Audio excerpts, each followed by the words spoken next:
Bismillahirrahmanirrahim. Assalamualaikum warahmatullahi wabarakatuh.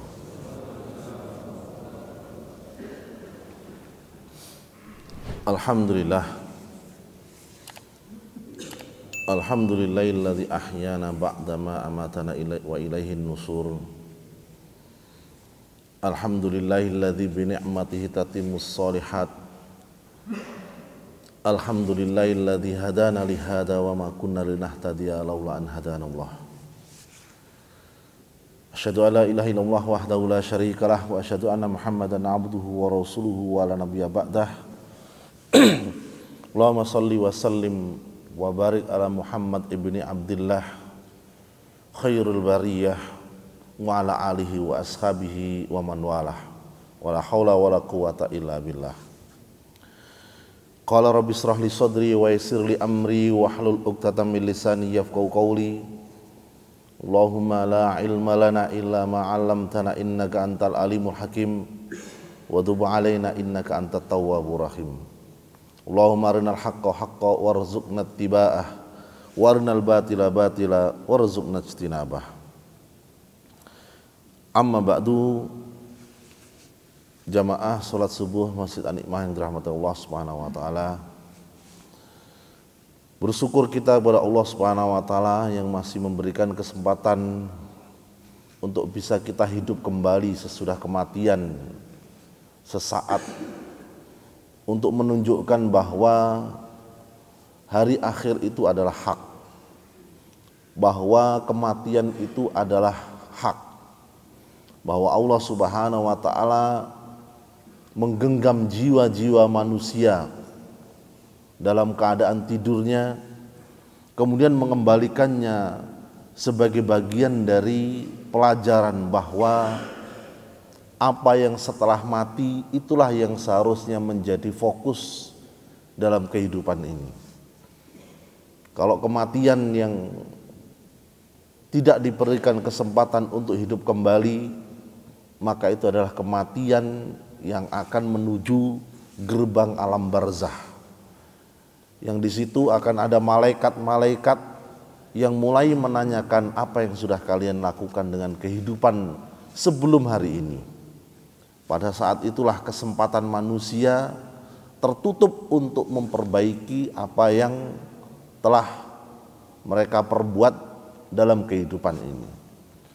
Sehingga kita bisa mengambil pelajaran bahwa tatkala kita bisa bangun tidur di waktu subuh ini adalah kesempatan dari Allah Subhanahu wa taala untuk memperbaiki kualitas kehidupan kita yang telah lalu. Akan ada satu masa ketika seseorang telah diambil nyawanya oleh Allah Subhanahu wa taala mengatakan, Rabbi laula akhartani ila ajalin qarib fa asaddaqa wa akum minas sholihin. Ya Allah, tangguhkanlah usiaku untuk sejenak saja agar aku bisa kembali hidup, kemudian banyak bersedekah dan menjadi orang-orang yang soleh. Namun itu semua sudah terlambat karena Allah sudah memberikan keputusan wala yuakhirullahu nafsan idza jaa ajaluha. Allah sekali-kali tidak akan menangguhkan usia seseorang ketika ajalnya sudah tiba. Kita bersyukur kepada Allah dengan kita bisa hidup kembali, yang artinya ini adalah kesempatan untuk kita semakin memperbanyak bekal-bekal ibadah menuju hari yang yaumul la yanfa'u malu wala banun illa man atallaha biqalbin salim. Hari yang tiada bermanfaat harta, keturunan, pangkat dan jabatan kecuali yang datang kepada Allah dengan hati yang bersih. Hadirin yang dirahmati Allah Subhanahu wa taala. Kalau pada episode sebelumnya kita sudah menceritakan tentang bagaimana wafatnya Nabi sallallahu alaihi wasallam yang ternyata membawa kesedihan yang mengharu biru bagi bumi dan penduduknya, tapi membawa kebahagiaan yang luar biasa bagi langit dan penghuninya. Wafatnya Nabi SAW menandai putusnya hubungan langit dan bumi dalam artian nubuah tidak akan pernah lagi dibuka, karena nubuah beliau akan berlaku sampai hari kebangkitan. Kalau semula langit dan bumi terhubung dengan wahyu yang terus diberikan kepada Rasulullah SAW, maka wahyu yang ada di muka bumi itu sudah mencukupi untuk dipakai sebagai petunjuk sampai hari kebangkitan. Namun tetaplah episode meninggalnya Rasulullah SAW itu bukan menutup sebuah akhir cerita yang berakhir dengan happy ending. Karena cara kerja sirah nabawiyah ternyata oleh Allah Subhanahu wa taala memang hadirkan untuk menjadi solusi paling diridhoi oleh Allah Subhanahu wa taala sesuai dengan keadaan manusia. Kita tidak bisa membayangkan kalau kehidupan Rasulullah SAW itu dari awal sampai akhirnya itu kebahagiaan demi kebahagiaan. Kalau rumah tangga itu terus sakinah, mawaddah, warahmah tanpa ada konflik. Beliau ketika berdakwah langsung berhasil tanpa ada tantangan. Maka kehidupan beliau itu tidak menjadi uswatun hasanah. Kehidupan beliau itu menjadi menarik dan bisa dijadikan sebagai panduan tatkala kehidupan beliau itu persis seperti kebanyakan manusia. Makanya Rasulullah sakit, Rasulullah menderita, Rasulullah berpikir, Rasulullah berstrategi, Rasulullah berdarah-darah, Rasulullah mengalami apa yang dialami oleh kebanyakan manusia.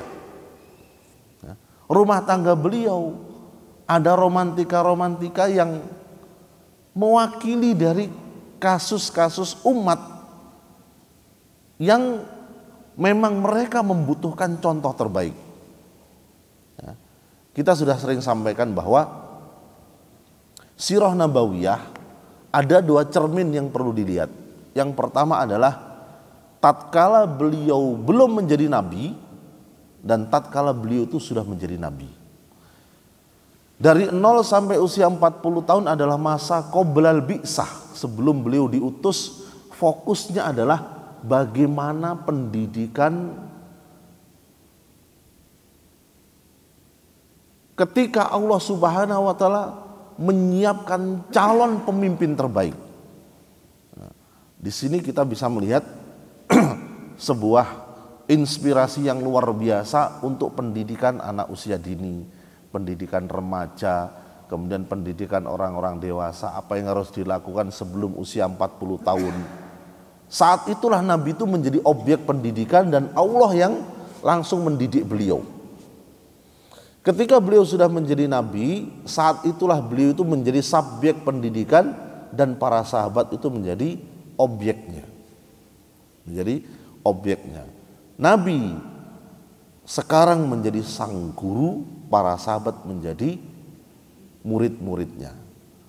Apa yang tidak kita dapati pada kehidupan Nabi, itulah yang kita dapati ketika Nabi mengajar para sahabat.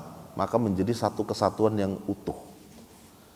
Dari sini pula kita mendapatkan pelajaran penting bahwa mengkaji sirah nabawiyah, kehidupan Rasulullah SAW, tidak akan kita temukan kedahsatannya, kehebatannya, kecemerlangannya sampai kita sempurnakan dengan mengkaji sirah para sahabat. Apa sih hebatnya para sahabat? Setelah kita mengetahui kehebatan, kedahsatan, kecemerlangan para sahabat, kita akan memuji siapa yang membuat mereka seperti ini. Ternyata ini adalah karya Rasulullah SAW. Sama seperti cara mengukur kehebatan seorang guru itu adalah dengan melihat alumni yang diajar, melihat murid-muridnya, bagaimana kiprahnya, bagaimana keberhasilan mereka dalam kontribusi mereka dalam pembangunan baik negara, bangsa, lebih-lebih agamanya. Ketika mereka sudah berkiprah dengan prestasi-prestasi yang membanggakan, baru kita bisa mengakui luar biasa sang guru ini. Hadirin dirahmati Allah Subhanahu wa taala. Maka sirah nabawiyah tidak berhenti hanya pada kajian ketika Rasulullah SAW wafat. Sepeninggalan Rasulullah SAW yang terjadi itu bukan keadilan memenuhi bumi, setelahnya semuanya beres, kebahagiaan ada di mana-mana. Karena ternyata kehidupan manusia itu tidak seperti itu. Kehidupan manusia itu ada masa untuk bahagia, ada masa untuk bersedih, ada masa untuk... Justru masa-masa ketika konflik itulah masa-masa yang hari ini penuh dengan kondisi semacam itu yang membutuhkan bimbingan. Masa yang paling ideal dalam sejarah umat Islam adalah masa nubuwah dan masa khulafaur rasyidin. Masa nubuwah itu selama 23 tahun plus ditambah dengan 40 tahun masa khulafaur rasyidin. Ini masa yang paling ideal, masa yang terbaik. Kalau Nabi menyebutnya itu khairul quruni qarni tsummal ladzina yalunahum tsummal ladzina yalunahum. Sebaik-baik generasi adalah generasiku, setelah itu yang setelahnya dan setelahnya. Mengacu kepada sahabat, tabi'in dan tabi'in. Nah, ternyata ketika kita membuka sejarah para sahabat yang disebut sebaik-baik masa, kita dapati juga tidak semuanya itu berupa kebahagiaan dan kebahagiaan. Justru setengahnya itu isinya konflik. Dalam 2 tahun kepemimpinan Abu Bakar, nyaris setengahnya mengatasi konflik yang terjadi sesudah Nabi wafat. Yang relatif aman itu adalah masa Umar bin Khattab. Ketika masa konflik pasca meninggalnya Rasulullah sudah diselesaikan oleh Abu Bakar, diwariskan kepada Umar kondisi yang aman sentosa, sehingga Umar lebih banyak membuat gebrakan-gebrakan yang sifatnya internal, membangun administrasi negara sampai betul-betul kokoh. 10 tahun masa kepemimpinan Umar, administrasi negara itu sudah luar biasa. Islam yang sudah keluar dari Jazirah Arab. Sekarang Islam yang dulu bicaranya itu tentang sholat, ibadah haji dan lain sebagainya. Pada masa Umar, Islam itu harus betul-betul menjawab bagaimana tidak melulu urusan masalah ibadah mahdoh, ibadah yang ada di masjid berurusan dengan Al-Quran. Sekarang urusannya lebih luas lagi, mengurusi negara. Diwariskanlah oleh Umar kondisi yang stabil itu kepada Utsman, yang masa pemerintahannya sekitar 12 tahun.